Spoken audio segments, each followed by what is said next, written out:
एक बार की बात है, बीरबल को दरबार आने में देरी हो गई। राजा अकबर बेसब्री से बीरबल का इंतजार कर रहे थे। जैसे ही बीरबल दरबार में पहुँचे, अकबर ने उनसे देरी का कारण पूछा। बीरबल कहने लगे कि आज जब वह घर से निकल रहे थे तो उनके छोटे छोटे बच्चों ने उन्हें रोक दिया और कहीं न जाने की जिद करने लगे। किसी तरह बच्चों को समझा बुझाकर निकलने में ही देरी हो गई। राजा को बीरबल की इन बातों पर बिल्कुल यकीन नहीं हुआ। उन्होंने सोचा कि बीरबल देर से आने का झूठा बहाना कर रहे हैं। उन्होंने बीरबल को कहा कि बच्चों को मनाना इतना भी कठिन काम नहीं है।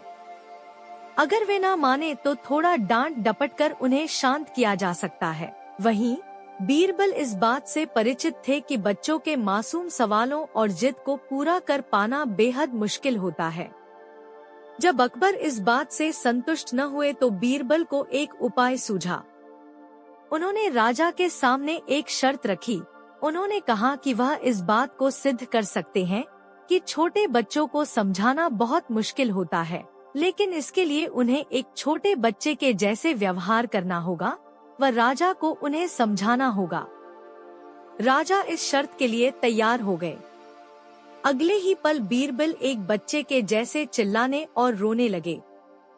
राजा ने उन्हें मनाने के लिए उन्हें अपनी गोद में उठा लिया।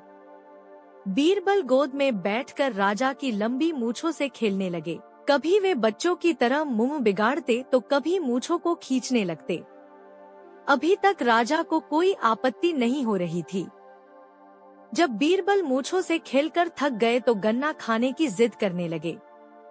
राजा ने बच्चा बने बीरबल के लिए गन्ना लाने का आदेश दिया। जब गन्ना लाया गया तो बीरबल ने नई जिद पकड़ ली कि उन्हें छिला हुआ गन्ना चाहिए। एक सेवक द्वारा गन्ने को छिला गया। अब बीरबल जोर जोर से चीखने लगे कि उन्हें गन्ना छोटे छोटे टुकड़ों में कटा हुआ ही चाहिए। उनकी जिद को पूरा करने के लिए गन्ने को छोटे छोटे टुकड़ों में काटा गया। जब राजा ने इन टुकड़ों को बीरबल को खाने के लिए दिया तो बीरबल ने उन टुकड़ों को जमीन पर फेंक दिया। राजा को यह देखकर बहुत गुस्सा आया। उन्होंने गुस्से से बीरबल से पूछा, तुमने गन्ने को नीचे क्यों फेंका? चुपचाप से इसे खा लो। डांट सुनकर बीरबल अब और भी जोर से रोने व चीखने लगे। अकबर ने प्यार से पूछा, कहो बीरबल, तुम क्यों रो रहे हो? बीरबल ने जवाब दिया, मुझे अब छोटा नहीं एक बड़ा गन्ना चाहिए। अकबर ने उन्हें एक बड़ा गन्ना लाकर दिया, लेकिन बीरबल ने उस बड़े गन्ने को हाथ तक नहीं लगाया। अब राजा अकबर का गुस्सा बढ़ रहा था। उन्होंने बीरबल से कहा कि तुम्हारी जिद के अनुसार तुम्हें बड़ा गन्ना लाकर दिया गया है, तुम इसे न खाकर रो क्यों रहे हो? बीरबल ने जवाब दिया, मुझे इन्हीं छोटे छोटे टुकड़ों को जोड़कर एक बड़ा गन्ना खाना है। राजा ने बीरबल की इस जिद को सुनकर अपना सिर पकड़ लिया और अपनी जगह जाकर बैठ गए। उन्हें परेशान देखकर बीरबल ने बच्चा बनने का नाटक खत्म किया और राजा के समक्ष गए। उन्होंने राजा से पूछा, क्या अब आप इस बात से सहमत हैं कि बच्चों को समझाना यकीनन एक मुश्किल काम है? राजा ने हाँ में सिर हिलाया और बीरबल को देख मुस्कुराने लगे। कहानी से सीख। इस कहानी से हमें यह जानने को मिलता है कि बच्चे बहुत मासूम होते हैं। अक्सर हम उनके नादान सवालों का जवाब नहीं दे पाते हैं, लेकिन फिर भी उन्हें प्यार से समझाकर व अनेक उदाहरण देकर उनकी जिद व जिज्ञासा को शांत किया जा सकता है।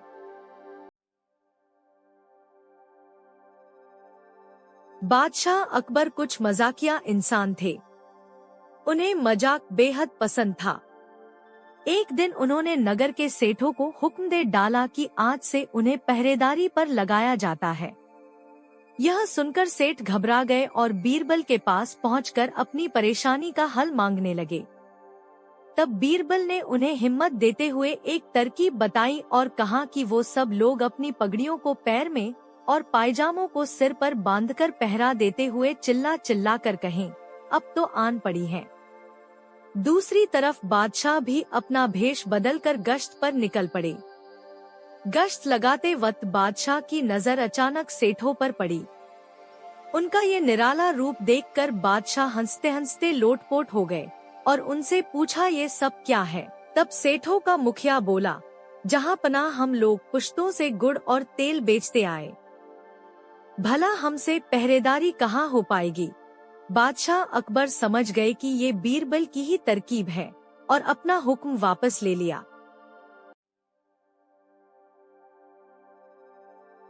रोशन जीवन के अंतिम पड़ाव में था, इसलिए वह तीर्थ यात्रा पर जाना चाहता था। उसने अपने जीवन भर की कमाई एक जगह एकत्रित कर रखी थी। जब उसके मन में तीर्थ यात्रा पर जाने का ख्याल आया तो उसने उसमें से कुछ अशर्फियाँ निकाल ली और बाकी बची हुई 1000 अशर्फियाँ एक थैली में भर ली और अपने मित्र दीनानाथ को देते हुए बोला, मित्र, यह मेरे जीवन भर की कमाई है। अब मैं तीर्थ यात्रा पर जा रहा हूँ। अगर मैं 1 साल के अंदर नहीं आ पाया तो तुम इन्हें किसी नेक काम में खर्च कर लेना। 1 साल तक ये अशर्फियाँ तुम्हारे पास मेरी एक अमानत है।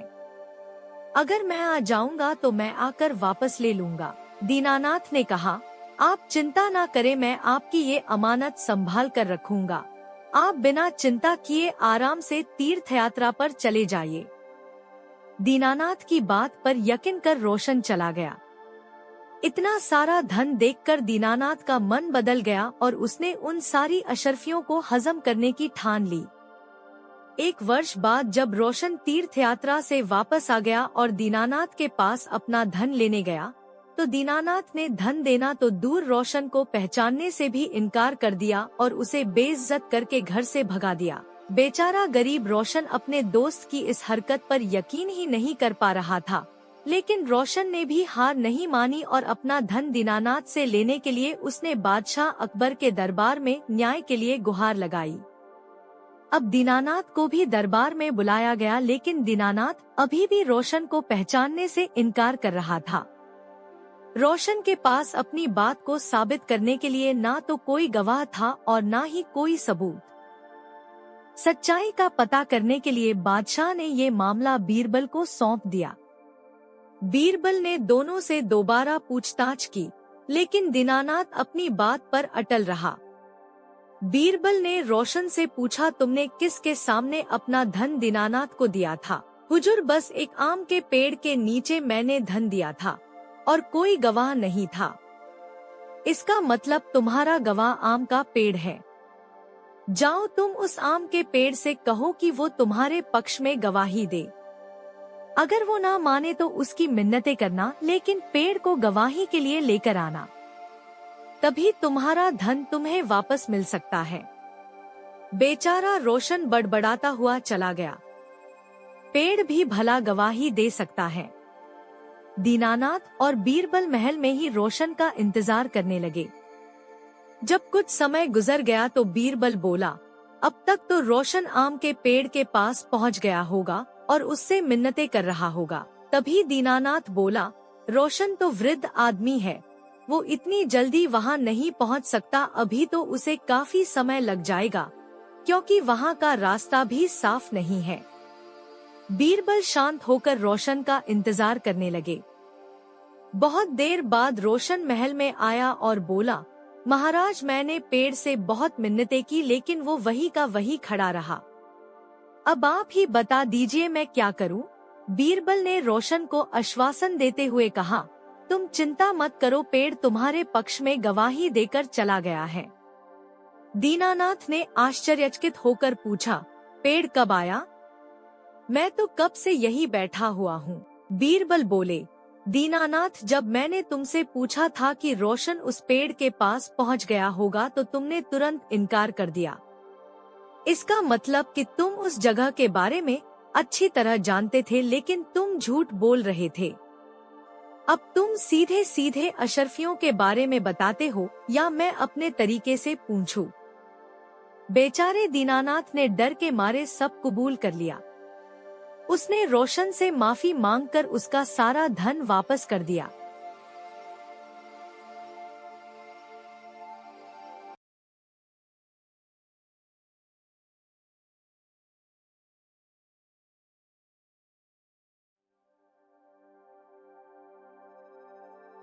एक बार बादशाह अकबर दरबार में बैठे राजकाज की चर्चा में व्यस्त थे कि अचानक दरबान ने आकर बताया, महाराज, महल के बाहर दो व्यक्ति एक थैली के ऊपर झगड़ा कर रहे हैं।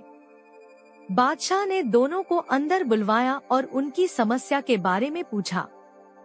तभी उनमें से एक व्यक्ति बोला, हुजूर, मेरा नाम काशी है और मैं तेल बेचता हूँ।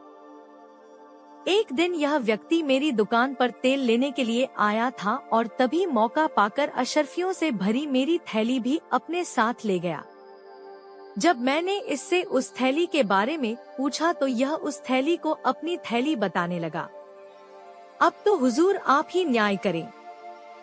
बादशाह अकबर ने कसाई से पूछा, तुम्हें इस बारे में कुछ कहना है? जहां पनाह, मैं रमजान कसाई हूँ। जब यह आज मेरी दुकान पर आया तब मैं आज के बिके हुए मांस से आई अशर्फियों को गिन रहा था कि इसने मेरे हाथ से थैली छीन ली और अब उसे अपनी बता रहा है। हुजूर, मैं गरीब आदमी हूँ, आप मेरी अशर्फियों की थैली मुझे वापस दिलवा दीजिए। दोनों का पक्ष सुनकर बादशाह सोच में पड़ गए कि आखिर सही कौन है, किसके हक में फैसला सुनाए। तब उन्होंने बीरबल से सच पता लगाने के लिए कहा और उन दोनों को बाहर भेज दिया। बीरबल ने सेवक से एक कटोरे में पानी लाने को कहा और थैली में से कुछ अशर्फियां निकाली। जब सेवक पानी ले आया तो बीरबल ने वो अशर्फियां उस पानी में डाल दी और फिर बादशाह से कहा, हुजूर, ये अशर्फियां तो कसाई की हैं, क्योंकि इन्हें पानी में डालने पर तेल का कोई भी कण नहीं दिख रहा। अगर ये अशर्फियां तेली की होती तो इन पर थोड़ा बहुत तेल जरूर लगा होता। बीरबल की बात से बादशाह अकबर भी पूरी तरह सहमत हो गए। दोनों को फिर से दरबार में बुलाया गया। बीरबल ने तेली से कहा, तुमने झूठ बोला है, यह थैली तुम्हारी नहीं रमजान कसाई की है। लेकिन तेली अभी भी उस थैली को अपनी बता रहा था। जब वह अपनी बात पर अड़ा रहा तो बीरबल ने उसे वह कटोरा दिखाया और कहा, अगर यह अशर्फियों से भरी थैली तुम्हारी होती तो इन पर तेल जरूर लगा होता। बीरबल की बात सुनकर काशी नाम का तेली चुप खड़ा हो गया। बादशाह ने तेली को झूठ बोलने के जुर्म में कारागार में डलवा दिया और कसाई को उसकी थैली लौटा दी।